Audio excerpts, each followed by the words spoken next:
ৰাজ্য চৰকাৰৰ কৰ্মচাৰীসকলৰ বাবে জনাব বিচাৰিছোঁ পুনৰ 5টাকৈ গুৰুত্বপূৰ্ণ খবৰ। ৰাজ্যৰ নিয়মীয়া ঠিকাভিত্তিক কৰ্মচাৰী, ফিক্স পে কৰ্মচাৰী, আশা অংগনবাড়ী ৰন্ধনকৰ্মী সকলোৰে বাবে গুৰুত্বপূৰ্ণ খবৰ আহিছে।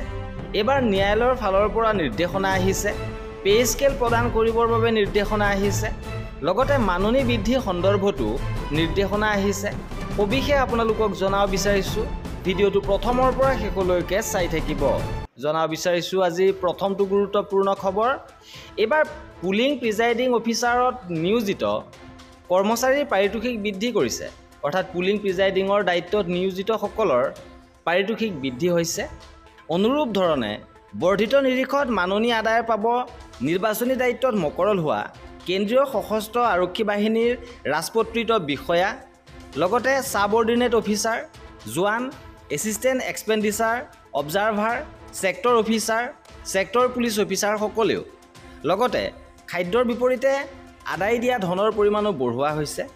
উল্লেখ্য যে নিৰ্বাচনী কাম কাজ সুকলমে পৰিচালনা কৰিবলৈ নিৰ্বাচন আয়োগে কেন্দ্ৰ ৰাজ্য চৰকাৰৰ ৰাজহুৱা খণ্ডৰ প্ৰতিষ্ঠান, স্থানীয় কৰ্তৃপক্ষ আদিৰ বিষয়া কৰ্মচাৰীক ডেপুটেশ্যনত আনে আৰু পুনৰ তেওঁলোকৰ মাননি এইবাৰ বৃদ্ধি কৰিছে। আৰু অন্তিমবাৰৰ বাবে 2014 চনত এনে বিষয়া কৰ্মচাৰীসকলৰ পাৰিতোষিক বৃদ্ধি কৰা হৈছিল।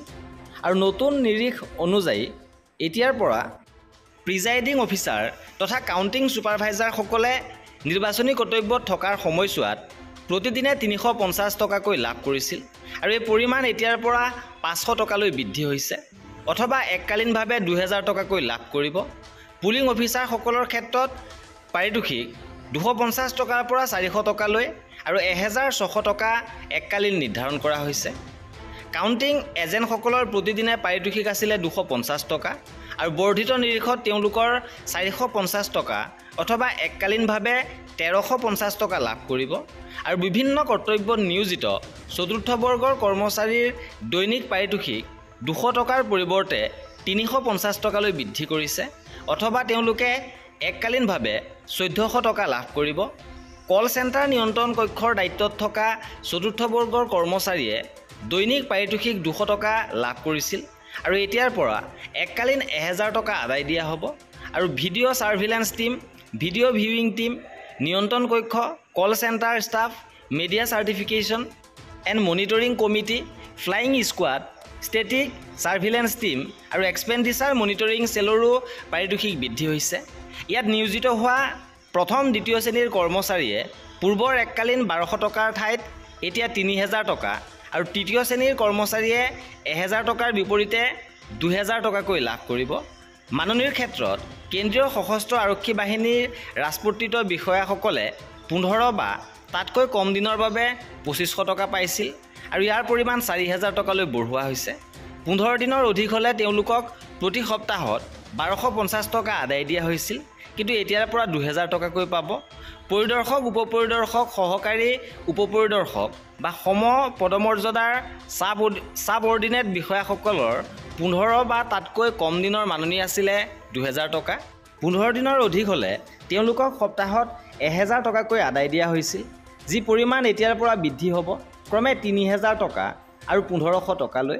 আৰু হেড কনিষ্টবল আৰু সম পদমৰ্যাদাৰ জোৱানসকলে 15 বা তাতকৈ কম দিনৰ বাবে 1500 টকা আৰু 15 দিনৰ অধিক হ'লে সপ্তাহত 750 টকাকৈ পাৰিতোষিক লাভ কৰিছিল, যিটো ক্ৰমে 2500 আৰু 1250 টকালৈ বৃদ্ধি হৈছে। Assistant expenditure observer, sector officer আৰু ছেক্টৰ পুলিচ অফিচাৰসকলৰ সম্পূৰ্ণ নিৰ্বাচনী কৰ্তব্যৰ বিপৰীতে পূৰ্বে পাৰিতোষিক আছিলে 7500 টকা, যিটো বঢ়োৱা হৈছে 10000 টকালৈ। ইফালে ভোটগ্ৰহণ কেন্দ্ৰ আৰু ভোট গণনা কেন্দ্ৰত নিয়োজিত কৰ্মচাৰী, আৰক্ষী জোৱান, গৃহৰক্ষী, বনকৰ্মী, NCC কেডেট আদিৰ খাদ্যৰ বাবদ প্ৰতিদিনে 150 টকাকৈ আদায় দিয়া হৈছিল, আৰু ইয়াৰ পৰিমাণো 500 টকালৈকে বৰ্তমান বৃদ্ধি কৰা হৈছে। এইবাৰ জনাব বিচাৰিছোঁ আন এটা গুৰুত্বপূৰ্ণ খবৰ। ৰেচন ভাত্তা বৃদ্ধি কৰিছে। শেহতীয়া কেবিনেটে অসম বন সুৰক্ষা বাহিনী আৰু বন্যপ্ৰাণী শাখাৰ ফ্ৰণ্টলাইন কৰ্মচাৰীসকলৰ মাহেকীয়া ৰেচন ভাত্তা প্ৰতিমাহে 2000 টকাৰ পৰা 2500 টকালৈ বৃদ্ধিৰ বাবে কেবিনেটে অনুমোদন জনাইছে। লগতে অংগনবাড়ী সহায়িকাৰ বাবেও সুখবৰ যে অংগনবাড়ী সহায়িকাৰ পৰা অংগনবাড়ী কৰ্মী হিচাপে পদোন্নতিৰ ক্ষেত্ৰত বয়সৰ ঊৰ্ধ্বসীমা ৪৫ বছৰৰ পৰা বৃদ্ধি কৰি ৫০ বছৰ ধাৰ্য কৰাৰ প্ৰস্তাৱ কেবিনেটে অনুমোদন জনাইছে। এইবাৰ জনাব বিচাৰিছোঁ কৰ্মচাৰীসকলৰ বাবে আন এটা বৃহৎ সুখবৰ। অৱশেষত হাইকোৰ্টৰ ফালৰ পৰা নিৰ্দেশনা আহিছে। ফিক্স পে কৰ্মচাৰীসকলক পে স্কেল প্ৰদান কৰিবৰ বাবে নিৰ্দেশনা আহিছে। অনা শিক্ষক কৰ্মচাৰীয়ে লাভ কৰিব পে স্কেলৰ দৰমহা আৰু ৮ সপ্তাহৰ ভিতৰত ৰাজ্য চৰকাৰে নিৰ্ধাৰণ কৰিব লাগিব নিৰিখ। ৰাজ্যৰ বিভিন্ন শিক্ষানুষ্ঠানত কৰ্মৰত একাংশ অনা শিক্ষক কৰ্মচাৰীয়ে ফিক্স পেৰ পৰিৱৰ্তে পে স্কেলৰ দৰমহা প্ৰদানৰ বাবে উত্থাপন কৰি অহা দীৰ্ঘদিনীয়া দাবী এতিয়া পূৰণ হৈছে। কৰ্মচাৰীসকলক পে স্কেলত দৰমহা দিবলৈ গুৰুত্বপূৰ্ণ নিৰ্দেশ দিছে গুৱাহাটী উচ্চ ন্যায়ালয়ে।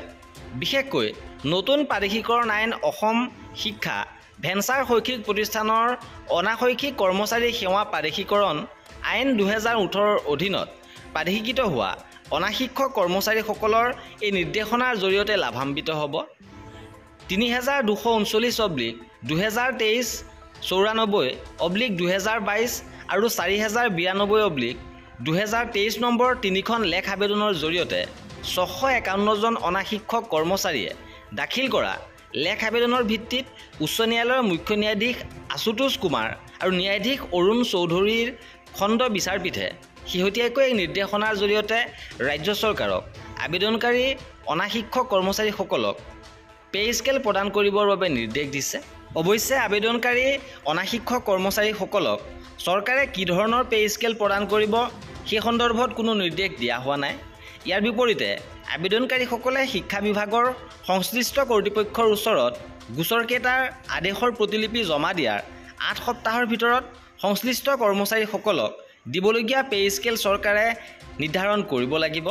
উল্লেখ্য যে এই অনা শিক্ষক কৰ্মচাৰীসকল ৰাজ্যৰ বিভিন্ন মহাবিদ্যালয়, উচ্চতৰ মাধ্যমিক বিদ্যালয়, ছিনিয়ৰ ছেকেণ্ডেৰী স্কুল, উচ্চ মাধ্যমিক স্কুল আৰু হাই মাদ্ৰাছাসমূহত জ্যেষ্ঠ সহায়ক, পুথিভঁৰাল সহায়ক আৰু চতুৰ্থ বৰ্গৰ কৰ্মচাৰী আৰু আন পদবীত কৰ্মৰত হৈ আছে। ইপিনে ৰাজ্যৰ আশা, অংগনবাড়ী আৰু মধ্যাহ্ন ভোজনৰ কৰ্মীসকলৰ বাবে আন এটা গুৰুত্বপূৰ্ণ খবৰ। পুনৰ তেওঁলোকে বিক্ষোভ কাৰ্যসূচী ৰূপায়ণ কৰিছে আৰু চিটু অসমত নেতৃত্ব হোৱা বিক্ষোভ কাৰ্যসূচীত তেওঁলোকে অংশগ্ৰহণ কৰিছে। তেওঁলোকৰ দাবী হৈছে যে ন্যূনতম মজুৰি ঘোষণা কৰক, অংগনবাড়ী কৰ্মী সহায়িকা, ৰন্ধন কৰ্মী, আশা কৰ্মী আদি আঁচনিভুক্ত কৰ্মচাৰীসকলক মাননিৰ সলনি মজুৰি প্ৰদান কৰক আৰু ৮ আগষ্ট তাৰিখে তেওঁলোকে প্ৰতিবাদী কাৰ্যসূচী ৰূপায়ণ কৰিছে। ইপিনে 16টা দিনত ভৰি দিলে জ্যোতি কেন্দ্ৰৰ শিক্ষাকৰ্মীৰ আমৰণ অনশনে। আমাক গুলীয়াই মাৰি পেলাওক, প্ৰাপ্য বিচাৰি জ্যোতি কেন্দ্ৰৰ শিক্ষাকৰ্মীয়ে মহানগৰীৰ চচলত অব্যাহত ৰখা আমৰণ অনশনে 16 দিন অতিক্ৰম কৰিছে। আমৰণ অনশন অব্যাহত ৰখাৰ ফলত আজি চচলৰ প্ৰতিবাদ থলীতে শিক্ষাকৰ্মীৰ আমৰণ অনশনৰ কেইবাগৰাকী শিক্ষাকৰ্মী অসুস্থ হৈ পৰে আৰু জ্যোতি কেন্দ্ৰৰ শিক্ষাকৰ্মীসকলৰ পাৰিশ্ৰমিক বৃদ্ধি আৰু স্থায়ী নিযুক্তিৰ বাবে এই প্ৰতিবাদ। আৰু এয়া আছিল আমাৰ আজিৰ ভিডিঅ'টোত। কৰ্মচাৰী আৰু পেঞ্চনাৰৰ প্ৰতিটো আপডেট পাই থাকিবৰ বাবে আমাৰ চেনেলটো ছাবস্ক্ৰাইব কৰি ৰাখিব। ভিডিঅ'টো শেষৰলৈকে চোৱাৰ বাবে বহুত ধন্যবাদ।